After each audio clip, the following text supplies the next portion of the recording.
Hello, everyone, and thank you for attending our fourth webinar. Today, we'll be going over vibrational circular dichrosal spectroscopy, and our presenter today is Dr. Carlos Murillo. Dr. Murillo received his postdoc at Advanced Industrial Science and Technology in Fukuoka and was a research scientist at Kyushu University in Japan, where he lived for several years. Carlos received his Doctor of Engineering from Kyushu University and his Master's in BS from Simon Bolivar University in Caracas, Venezuela. He is currently an application scientist at JASCO, and he's going to now give you his presentation on BCD. Okay, thank you, Leah. Thank you, everyone, for joining us today. So today I'm going to be talking about the principles and application of vibrational circular dichroism spectroscopy. First of all, I would like to talk a little bit about the JASCO. JASCO is the Japanese spectroscopy company known in Japan as Nihon Bunko, where the research and development department and manufacturing are in Hachioji, Japan. Some of our founding members is the famous physicist Yoshio Fujioka and the Nobel Prize winner Shinichiro Tomonaga, who shared the physics and on quantum electrodynamics with Richard Feynman in 1975. And JASCO was established in the United States on mid-1972 in Easton, Maryland. So we have several different products regarding spectroscopy like FTIR, Raman, BCD. Those are the products that I usually support. And today we are going to be talking about BCD. Also, we have UVBs, fluorescent, CD, and also products of chromatography as HPLC and CFC. So some of the topics that I'm going to be talking today is the basics principles. Of course, I would like to show what JASCO offers regarding the BCD instrumentation. I'm going to review some measurement procedures, some of those parameters that are really important to acquire very good data, and see and show you some applications that maybe you can find useful. I would like to talk first about infrared spectroscopy, also CD spectroscopy, because vibrational circular dichroism are the combination of two techniques. So I would like to show first what is the infrared spectroscopy. And for the infrared spectroscopy, when a sample is irradiated with infrared light, its absorption spectrum then is measured. The absorption bands are different for different molecules and different functional groups. For example, the polystyrene, we can see that the CH bonds are absorbed in the 3000 wave number, and in 1600 wave number, the benzene ring is shown.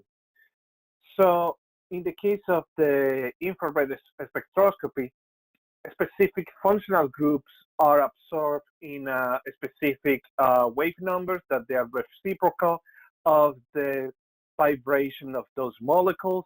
For that reason, FTIR can be used as a tool for qualitative analysis, also for molecular structure characterization. Regarding circular dichroism, in the CD spectroscopy, a sample is irradiated with left and right circularly polarized light, and the difference in absorption is measured. If a sample is an optically active compound, left and right circularly polarized light will be absorbed differently. So what is BCD? BCD, as I mentioned before, the infrared is the vibrational part, the circular dichroism is the CD part. So the vibrational, the absorption, as I mentioned before, is an absorption in the infrared region due to molecular vibrations. And the circular dichroism is the degree of absorption of left and right-handed circularly polarized light. So the VCD is going to measure the difference in absorption of left and right-handed circularly polarized infrared light. And the difference with the ECD, or as is known as CD or circular dichroism, is the circular dichroism is in ultraviolet visible region. I just want to remind you that last week, Dr. Pandisia made an excellent webinar about circular dichroism. I invite you to look into our previous webinars because all these webinars are connected and it will help you to understand better what we are presenting in the following weeks. So an example of the BCD spectrum for D and L alanine. Very interesting that in the IR, we are not going to see any difference between the L and D enantiomers, but in the BCD spectrum, we can see that the red line that is the BCD spectrum for the L alanine is reversed with the D alanine. Okay. So why this happens is because alanine is a substance that exhibits CD behavior. And these type of compounds are called optically active compounds. And they have enantiomers that cannot be superimposed on their mirror image. So as in the case of the human hands. So if we look at the molecular structure of L-alanine, is a mirror image of the D-alanine. As I mentioned before, they cannot be superimposed. There are different types of chirality, and this point chirality that I'm presenting now, this is the case of the L-alanine. Also, we can have different type of chirality, like the planar chirality involving their front and back sides. Also, axial chirality associated with a rotation about a particular axis, and the helical chirality associated with helical structures. So why the importance of the absolute configuration and stereochemistry? One of the famous historical cases, the thalidomide, where we have one enantiomer that is the R, which is effective against illness, and the other case is S, that is this enantiomer can produce birth defects. So what is learned from BCD spectroscopy? First of all organic compounds absorb in the infrared region, so there is no need to add a chromophore to the sample. Also, the chiral compounds can be identified as, for example, the alanine that I just showed before, that have two enantiomers. And the big advantage is that the absolute configuration can be determined by comparing the measured spectrum with that is based on molecular orbital calculation. So how to determine the absolute molecular configuration? This is a very straightforward and simplified procedure where the calculate and optimized molecular geometry is dependent on the sample that you are analyzing, is calculated. Also, the next step would be optimize those molecular structure following to a measurement of the BCD spectrum of your sample, and then compare the calculated and the measured spectra to determine the absolute configuration. One example is this molecular model used for simulation, There are 4 ester groups bonded to a benzene ring with a menthol molecule bonding to each. So this molecule can assume a barrier conformation by freely rotating these ester groups. And this shows the results after simulation of this molecule. It is possible to have 5 different forms. After the simulation of the structure, we can also simulate the BCD spectrum and then compare which measured spectrum match the calculated spectrum. In that way, it can be validated, the absolute structure. Some of the considerations that should keep in mind when making and when doing a BCD measurement is that a high sample concentration is needed. So that implies that you need at least from 10 to 100 milligrams per millimeter. And also keep in mind that the BCD signals are very weak, so the accumulation time is required. Actually, the signal intensity is more than the 2 orders of magnitude lower than the ECD, and a high sensitive and stable instrument is required. So let's look at the approaches that JASCO offers. So we have 2 instruments. One is the FBS 6000 and the other is the VFT 4000. The FBS 6000 is a dedicated bench for BCD measurements, and the BFT is an accessory that is attached to an FTIR bench.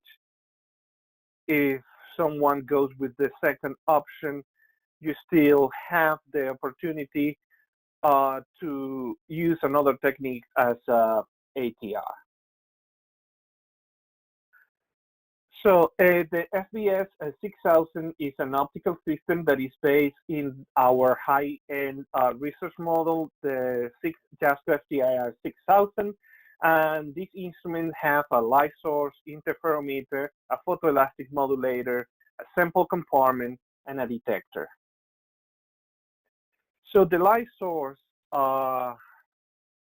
is an infrared light, and the light is going to be transformed in the frequency domain in the Michelson interferometer. Only the light in the measurement range is transmitted through the optical filter. Then it goes to the polarizer where it's linearly polarized, and the left and right hand circularly polarized light is goes through the PEM and then through the sample. And the signal is recorded by a detector. So the sensitivity is improved in this instrument because, as I mentioned before, the BCD signals are very weak.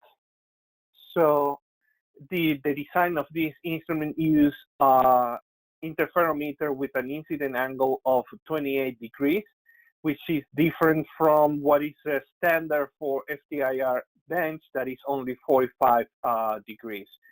With this change in the incidence angle, we have an increase in the sensitivity of the instrument of the 2.2 compared with the 45 degrees. So besides this improvement in the high throughput, we also use a sensitive detector and an optical filter. So the MCP detector that we use is the mercury cadmium telluride detector. And this is a high-speed, high-sensitivity detector that is capable of following the PEM modulation frequency, and is used for the BCD measurements. So, but the MCT detector alone is insufficient to achieve high sensitivity. So also we use an optical filter. So since this detector is very sensitive, there is a possibility to saturate the detector. So in the FTIR normal bench, a metal mesh is used to attenuate the light. So when we use the metal mesh, what happens is that the sensitivity of the detector is reduced, as you can see in the left-hand side, how the mesh decrease the sensitivity, and that gray area is what is our new sensitivity after using the mesh. But if instead of using the mesh, we usually use an optical filter where the light is attenuated, but not as attenuated as the metal mesh, we can have infrared light intensity that which is really high, but with the optical filter, we can have a specific region of interest, that in this case, 2000 to 850. So there are two types of detectors, MCT detectors and the photoconductive MCT detector. As you can see here in the green graph, we can see that no metal mesh is used. But one of the issues to don't use the metal mesh is that we are going to form this pseudo signal in the sides of the measurement. So when we use the metal mesh, first we are going to cut the signal in 70%, and it's going to decrease the sensitivity of the instrument around that 70%. So one of the options, and this is the detector that we use in our instrument, is to use a photovoltaic MCT detector. And as you can see, we are not using a metal mesh. Also, we don't create this pseudo signal. And at the same time, the sensitivity of this MCT detector is 3 or 4 times higher than the PC, the photoconductive MCT detector that I showed previously. So I talk also about the optical filters, and the optical filters, they are going to filter the sensitivity of the signal in a very specific wave number range. So the most common wave range that we use is from 3200 to 2000, and from 2000 to 850. In addition, there are more filters that they are used, and these filters are related to each area that is of interest. And in the case of the 2000 wave number to 850, we use a specific MCT detector, because there are different species there that we are interested, like single double bond, oxygen, single double, carbon, functional groups. And the other region of interest is the high wave numbers, where we have like OH, NH, and CH bonds. So since we have different regions, we also have different detectors that, depending on the wave number that we are interested, we have to select our detector. So using a MCT detector, the sensitivity decreases at high wave numbers, whereas in the InP detector, we have a most effective measurement. So in this example, we have two measurements of camphor, plus and minus. In this graph, this is on top, we see the infrared absorbance spectrum, then the VCD spectrum, then the VCD noise. In the Mcp detector, we can see that the spectrum are very symmetrical, and in the MCT detector measurement, they are not as symmetrical as the Mcp. So the Mcp detector is a better choice at high wave numbers. Also, in this example, we can see that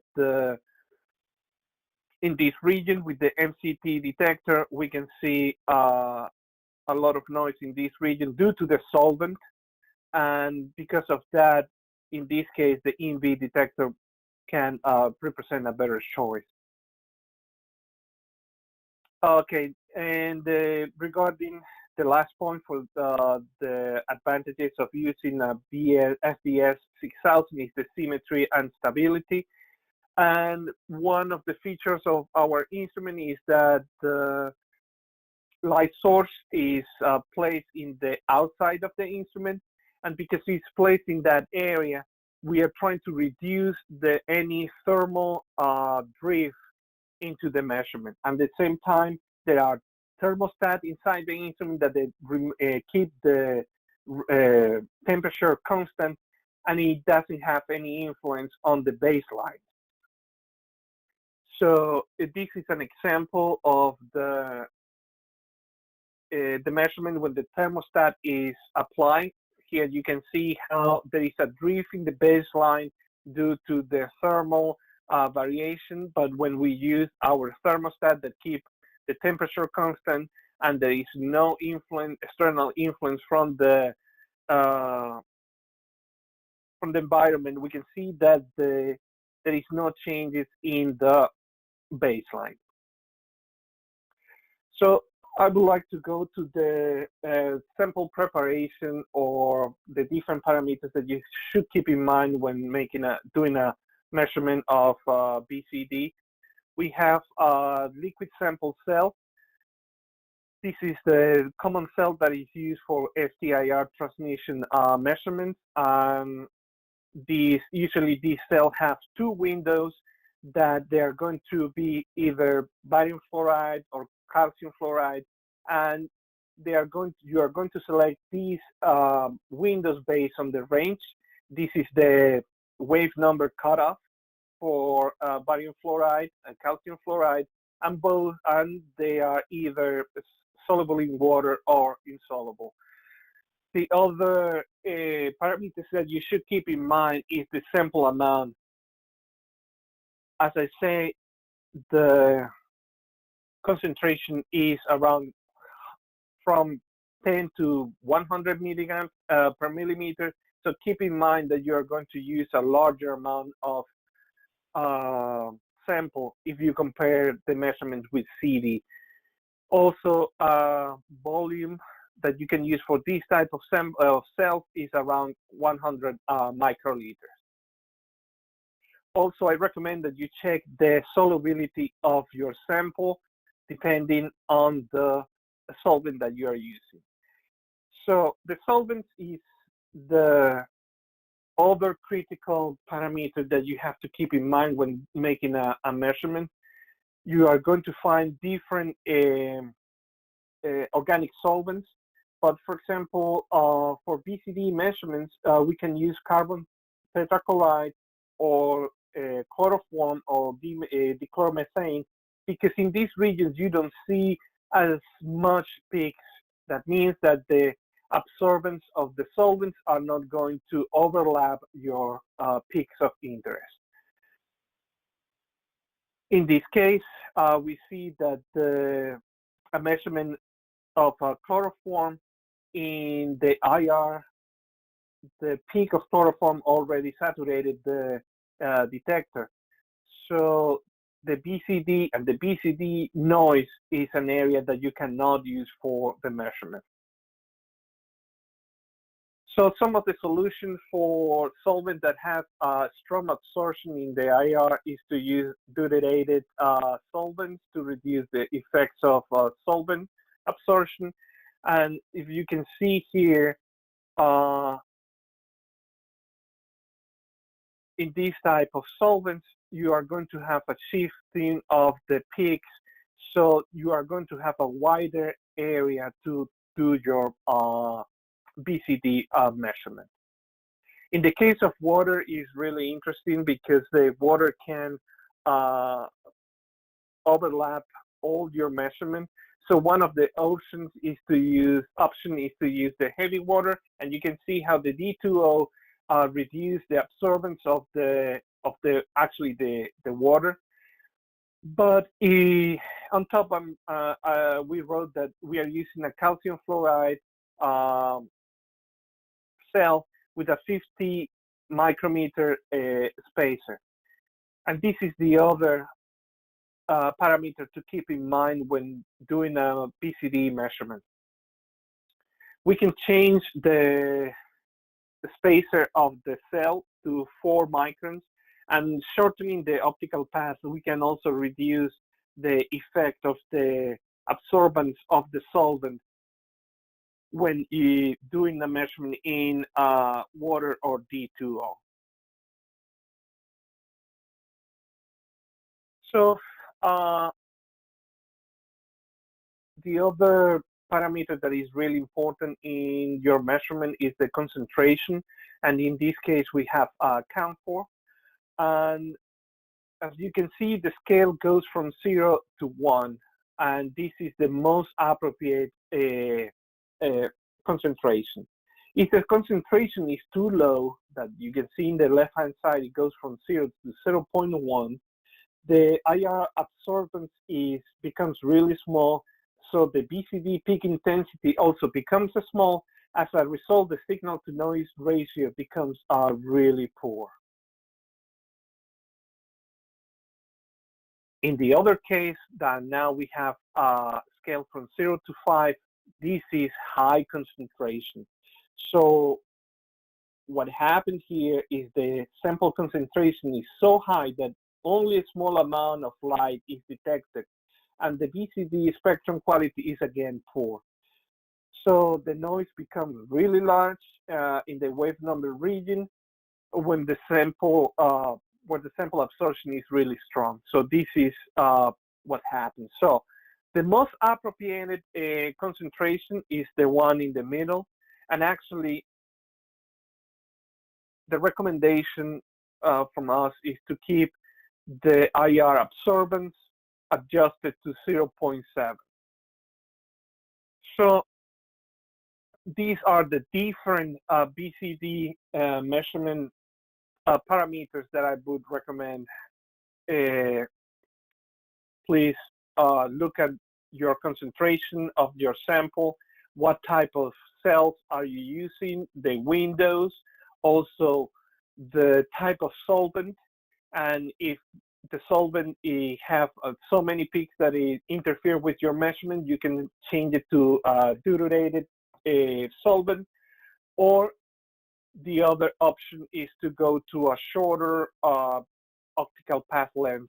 That means a shorter spacer using the cell. Last recommendation is use concentration that is the most appropriate is to go to 0.7. And this is when you have a sample that is more challenging, when you have different peaks in the same sample, but maybe your sample of interest is in the low wave number, you can have a higher concentration. This would be a concentration that is not that high, but if you're interested in this peak, actually you can change the concentration of your sample depending on the peaks of your interest. So I think that that's a more advanced measurement, but I thought it is worth it to mention. So the last item of my agenda is the application. I want to show this measurement using the auto sampler. This is the auto sampler recommended for us for the FBS 6000. As you can see, there are 3 positions, and this is ideal to measure the D form, L form, and then the solvent. And you can do this measurement secondly. So the baseline drift in this measurement is minimal, due to the short time when you're changing from one sample to another, and this is what is called the shuttle effect. So this is an example of the camphor.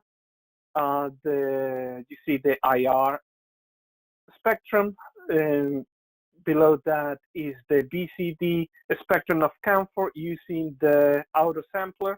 You can see with the autosampler there is no drifting in the baseline. Without the shuttle, there is some small drifting. Another measurement using one of our accessory is this one, like use the thermostated cell holder.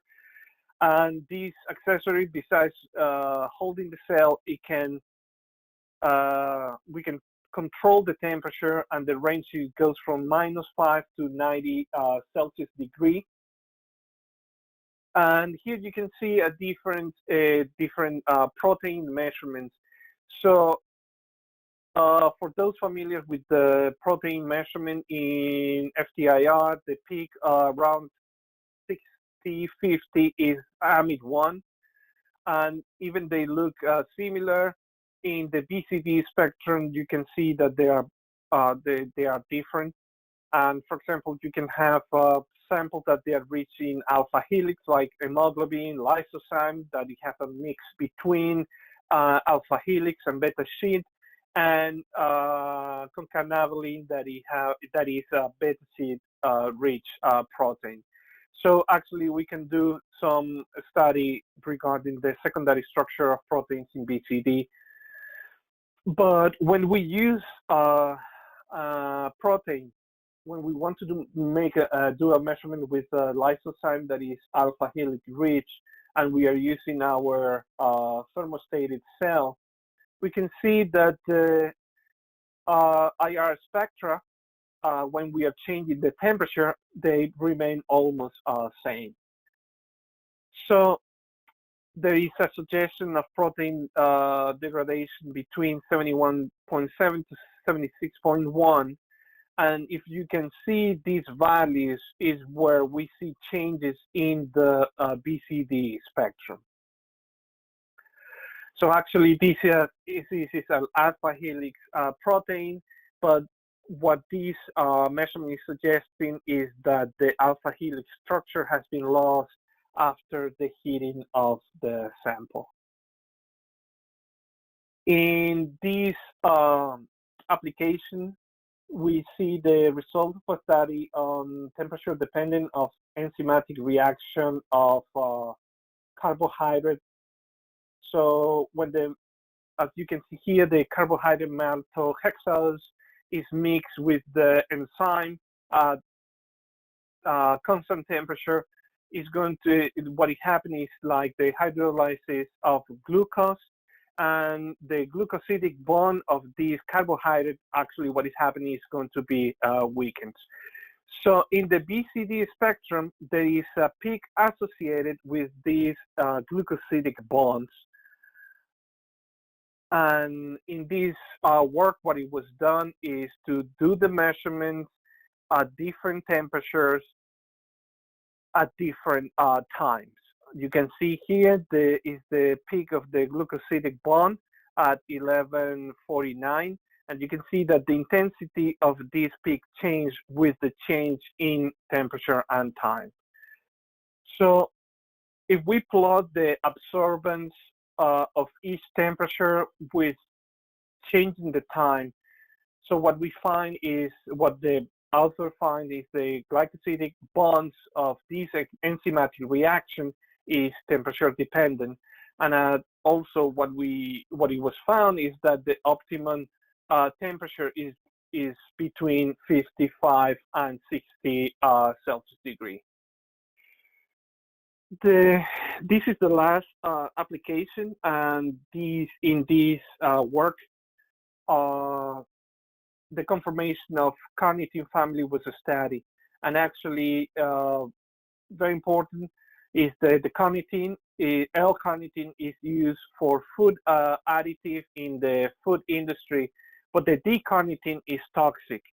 So in this work, which is really important, is that the synthesis of the enantiomer carnitine and the analysis of the excess on enantiomer percentage is very important because they want to determine what is the exact conformation. So what they did is very similar the procedure that I showed before, where the molecular structure was identified, also the BCD spectrum was calculated, and then the BCD spectrum was measured, and then it was compared between the experimental and calculated BCD spectra. But what is really interesting from this work is that this spectrum that we see at the bottom is the measured spectrum, and the spectrum that you see here labeled as 1C, 1B, and 1A is the conformers of the carnitine family. But this average spectrum that we see here is a combination, it's an average of these three conformers. And in real life, this is what we are going to be facing, is very challenging measurements where you are not going to compare maybe only one spectrum. Is maybe what you are going to have to compare is an average spectrum, because your measure of the experimental spectrum have more than one conformer. So in this work, I think what we can highlight is like with BCD, the absolute configuration and the examination of the conformers can be performed using BCD. So to summarize my presentation, I was talking about the basic principles, and I think that we can highlight that no chromoforms are required for the organic compounds, and the absolute configuration of sample can be determined with the comparison between the measured spectrum and those calculated or simulated. Also, different approaches for measuring weak BCD signals are taken care using the FBS 6000, like a photovoltaic Mcp detector, also an optical filter, the thermal drift taken into consideration using a thermostat inside the instrument, and also the IR source is placed outside of the bench. Regarding the measurements, some of the parameters that have to be always keeping in mind is the solubility of the sample. What is the solvent that is going to be used? What is the concentration to be used? If your solvent is absorbing a lot of IR, use a deuterated solvent. Also, you can change the path length of the liquid sample that is used. And at the same time, keep in mind that in the IR region, the optimal absorbance is 0.7. And finally, we can use the autosampler to reduce the drift in the baseline. There are several applications regarding the change in thermal changes, and also the molecular conformation analysis can be done use BCD. So with this, I just want to close this webinar, inviting you again to the upcoming webinars. Next week, we are going to have Dr. Leah Pandisia, again with the circular dicroism part 2. Dr. Burgess is going to be talking about FTIR, theory and instrumentation. I'm going to be, again, coming back again, talking about Raman microscopy and imaging. And then we are going to have Mr. Deflip talking about CSFC theory and applications. Please visit our website, look into the ebooks and tip and tricks posters that we have. If you want them, we can send it to you. You can print them, or we can send you a printed version. knowledge base, please visit our website to look into the different papers or articles that have been published. And in ResearchGate, I just heard today from our marketing team that we have on ResearchGate, we have an ebook from CD that you can download there for the fundamental theory and application of circular dichroism spectroscopy. So with that, I would like to close and invite you again next week with the, this is circular dichroism part 2 is Dr. Leah Pandisi. So with that, I'm open to questions. Thank you, Carlos. If anyone wants to submit questions now, you can do so.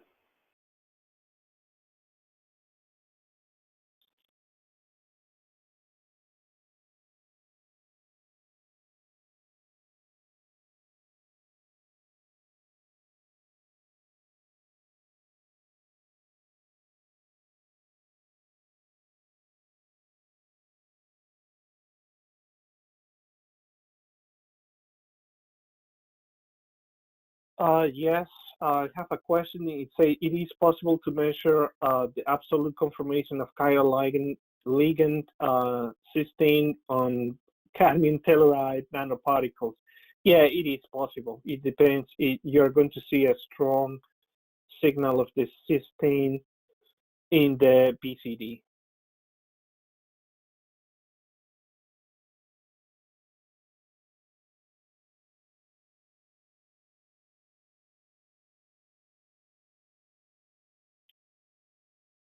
How long does a typical measurement take?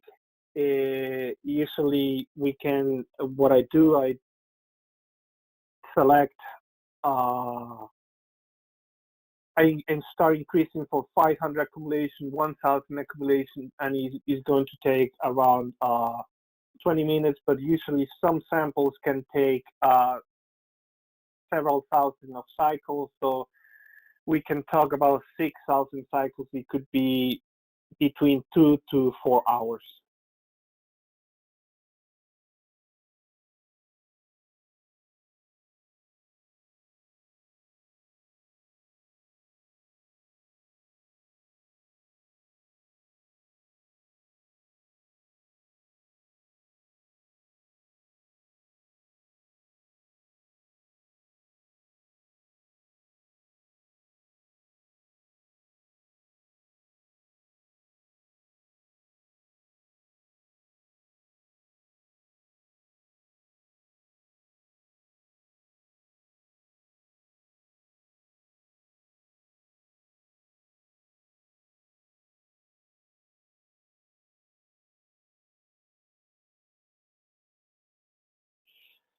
So there is another question, and Leah, please feel free to add, because one of the questions is talking about how long it takes to acquire BCD measurement, and what about ECD or CD?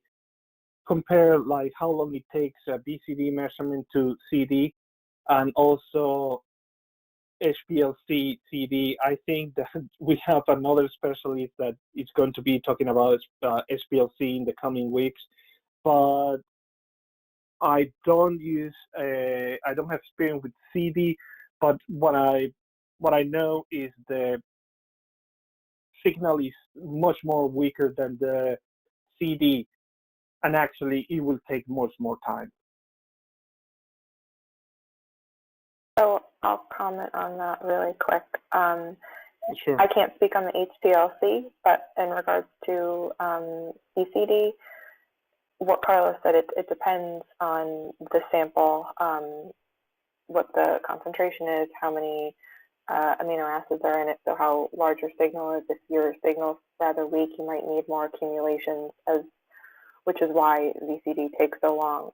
But if you have a pretty good CD signal for ECD, it could take about a minute. If you have a relatively weak signal, it could take potentially 5 minutes. It also depends on the wavelength range too.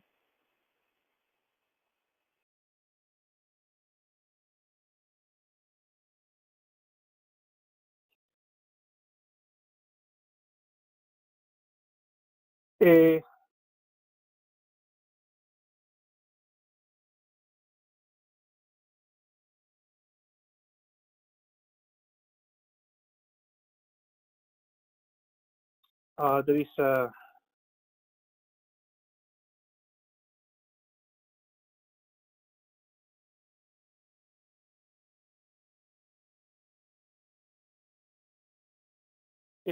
is a question of, can you talk about the input of the structural information, of what format is required, and how long does it take to compute the calculated spectrum?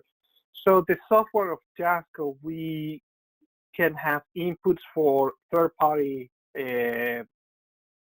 software, and the calculation of these structures is going to depend on the molecule. Some molecules, if they are small molecules, it can take few minutes, but if your molecule is a large, big molecule, it can take hours. But that is going to depend also on the power of your computer.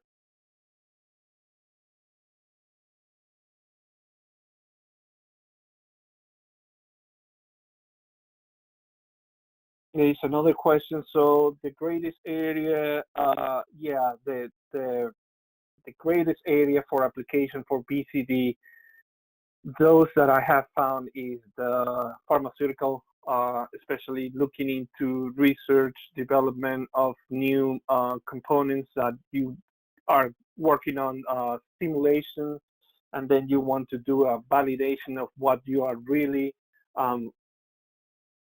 developing in the lab. That is one of the greatest applications for pharmaceutical. And the other, of course, is related to any chiral sample or compound that is used in the food industry.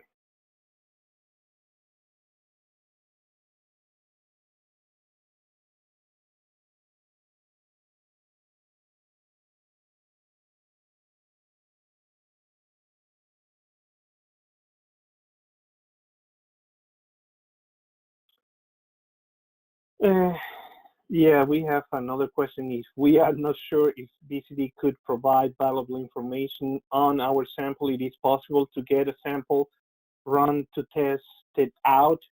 Yes, if you want to send samples to our lab, you can contact us, any of us. You can contact me, and I will give you all the instructions to send the samples to the lab. And usually what we do is run the samples and then have a conference call with a report where we explain what are the findings. Of course, the more information that you provide, it's easier for us to do the measurements.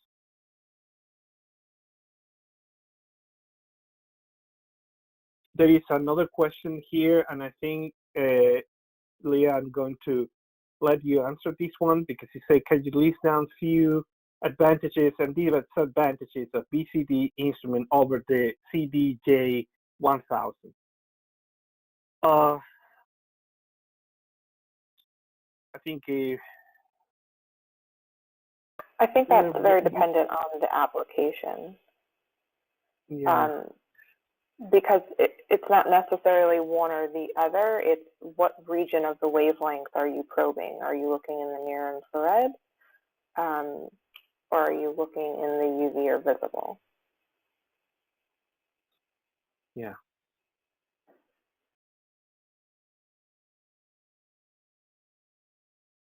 Okay.